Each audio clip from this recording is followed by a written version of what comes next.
नेपाली सार्वभौम भई फैलिएका मेची महाकाली सहयोग थुङ्गा फुलका हामी एउटै माला नेपाली सार्वभौम भई फैलिएका मेची महाकाली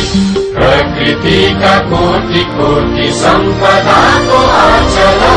वीरहरूका रगतपानीको तन्मारा अचल ज्ञान भूमि शान्ति भूमि तराई पहाड हिमाल